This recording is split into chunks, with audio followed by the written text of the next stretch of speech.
Students good morning. आपका एक बार फिर से आरसीसी क्लासेस में आप लोगों का फिर से स्वागत है।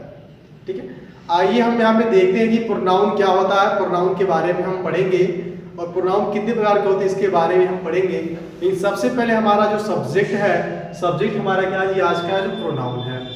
प्रोनाउन मीन्स होता है सर्वनाम, और सर्वनाम का परिभाषा आप लोग हमेशा याद किए होंगे कि संज्ञा के बदले में जो कुछ लिखा जाता है उसे ही हम क्या कहते हैं जी, प्रोनाउन कहते हैं। बहुत ही आसान सा इसका परिभाषा है, यानी सिंपल सा कह सकते हो कि संज्ञा के बदले में, नाउन के बदले में जो कुछ लिखा जाता है उसे हम क्या कहते हैं, सर्वनाम कहते हैं। जैसा कि आप देख पा रहे हो कि लिखा भी है, pronoun means for a noun, यानी प्रोनाउन का मतलब ही क्या होता है, नाउन के लिए प्रयोग किया जाएगा। अगर नाउन नहीं होता तो प्रोनाउन का शायद जन्म भी नहीं होता।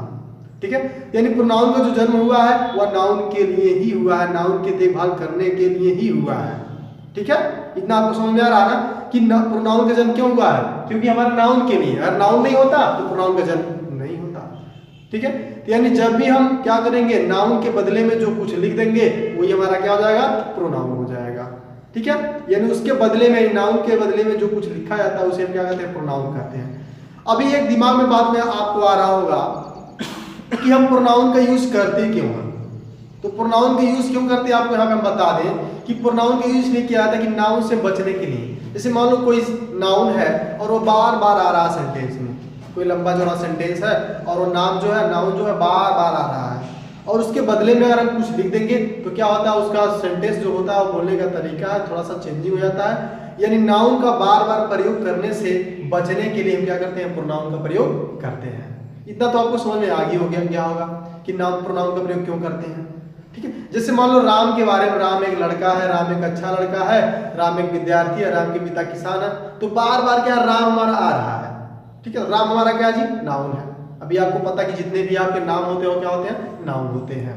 ठीक है, तो नाउन के बदले में अगर हम कुछ लिख देते, जैसे मान लो राम आ रहा है, राम आपका क्या है जी, राम क्या है, जेंडर। अभी नाउन में पढ़ चुके हो, नाउन में पढ़े हो, नाउन नंबर।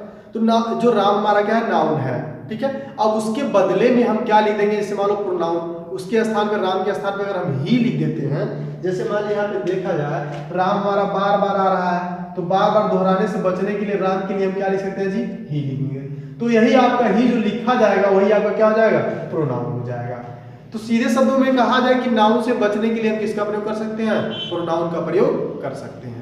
इतना आपको समझ में आ गया होगा। ठीक है, आइए हम पहुंचते हैं, चलते हैं, देखते हैं कि काइंड्स ऑफ प्रोनाउन, यानी प्रोनाउन के कितने प्रकार के होते हैं।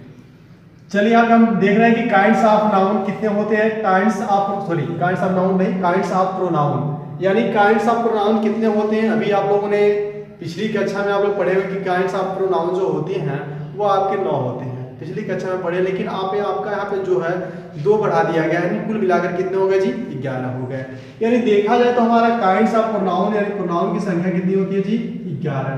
ठीक है, यानी काइंड्स ऑफ प्रोनाउन जो होता है वो कितने होते हैं, टोटल 11 होते हैं। ठीक है, हमने इस पिछली कक्षा में आप लोग पढ़े हुए किताबें कहीं भी देखोगे कि 9 ही देता है, लेकिन हम आज यहाँ से पढ़ेंगे कितना, 11 के बारे में पढ़ेंगे। तो आइए जान लेते हैं कि ग्राहों का नाम क्या है। पर्सनल प्रोनाउंस होता है पुरुषवाचक सर्वनाम, जिसका प्रयोग जो होता है अत्यधिक किया जाता है जब भी हम ग्रामर के पोर्शन में पढ़ते हैं, ट्रांसलेशन पढ़ते हैं। ठीक है, जो भी हम ग्रामर का पोर्शन पढ़ते हैं तो वहाँ पे पर्सनल प्रोनाउन का अत्यधिक प्रयोग किया जाता है, चाहे आप नरेशन पढ़िए, चाहे एक्टिव पैसिव पढ़िए, चाहे आप ट्रांसलेट पढ़िए, यानी पर्सनल प्रोनाउन का अत्यधिक रूप में इसका प्रयोग किया जाता है। उसके बाद पॉजेसिव प्रोनाउन दिया, अधिकारवाचक सर्वनाम, इसका भी प्रयोग किया जाता है। डोमेस्टेटिव प्रोनाउन है संकेतवाचक सर्वनाम, जो किसी नाउन की ओर संकेत करने का, जो प्रोनाउंस नाउन की ओर संकेत करने का काम करते हैं उसे डोमेस्टिक प्रोनाउन कहते हैं, ये भी आपको बताया जाएगा।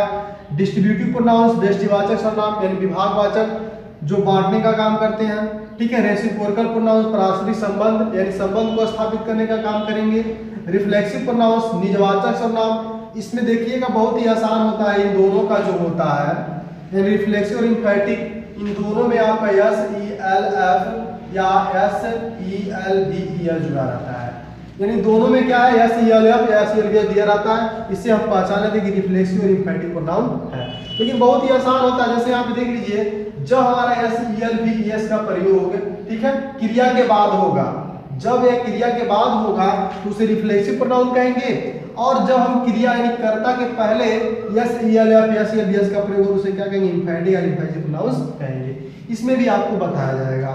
उसके बाद आपका इंडिफिनिट प्रोनाउंस अनिश्चयवाचक सर्वनाम। अब अनिश्चयवाचक इसमें किसी व्यक्ति या वस्तु के बारे में कोई संख्या क्या निश्चित नहीं रहेगी तो उसको क्या कहेंगे, इंडिफिनिट प्रोनाउंस कहेंगे। फिर आपका दिया रिलेटिव यानी संबंधवाचक सर्वनाम। चलिए यहाँ पे हमारा दिया इंटरगेटिव प्रोनाउंस, प्रश्नवाचक सर्वनाम में भी आप पढ़ेंगे। फिर आप पढ़ेंगे एक्सक्लेमेटिव प्रोनाउंस, विस्मयबोधक सर्वनाम। अब देखिए एक्सक्लेमेटिव जो आपका बढ़ गया है इसमें केवल वाट ही आता है, यानी इसमें देखा है तो क्या आता है जी, वाट। वाट को ही क्या कहेंगे, हम एक्सक्लेमेटिव प्रोनाउंस कहेंगे।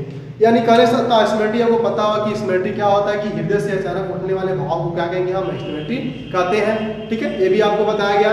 तो उम्मीद करते हैं कि इतना तो आपको समझ में आ ही गया होगा कि प्रोनाउन क्या होता है और प्रोनाउन का प्रयोग क्यों करते हैं। जैसा कि यहाँ पे सबसे पहले ही बताया गया कि pronoun means for a noun, यानी नाउन के लिए ही इसका प्रयोग किया जाता है। और आपका नाउन नहीं होता तो प्रोनाउन का जन्म या उत्पत्ति नहीं होता।